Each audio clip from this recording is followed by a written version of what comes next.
Hello দর্শক, স্বাগতম অজানা বিবর্তনের নতুন এপিসোডে। ভিডিওটি সম্পূর্ণ দেখার অনুরোধ রইল। অবশ্যই চ্যানেলটি সাবস্ক্রাইব করবেন এবং পাশে থাকা বেল আইকনটি অন করে দিবেন।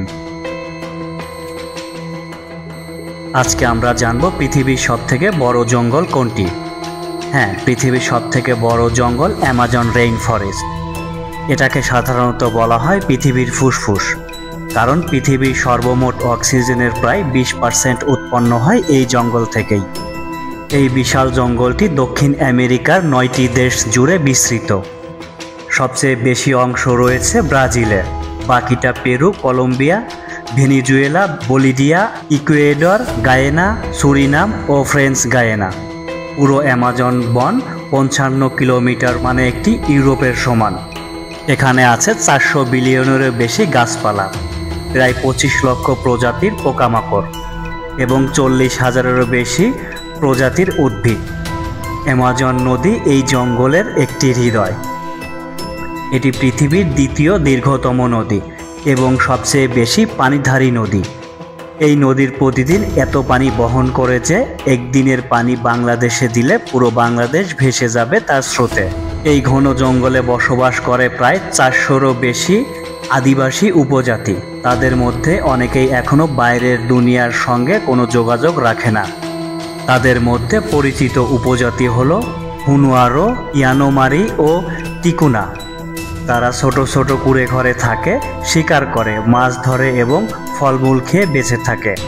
তাদের জীবন একদম প্রকৃতির সঙ্গেই মিলেমিশে আছে। তারা আধুনিক প্রযুক্তি বা নগর জীবনী সম্পর্কে কিছুই জানে না। অ্যামাজন জঙ্গলে পৃথিবীর সবচেয়ে ভয়ঙ্কর প্রাণী বসবাস করে।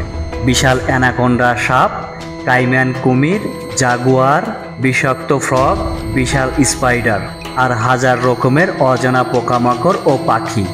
কিছু প্রাণীর রং এতই অদ্ভুত যে বিজ্ঞানীরাও অবাক হয়ে যান। এখানে নতুন প্রজাতি প্রায় প্রতি বছরই আবিষ্কার হচ্ছে।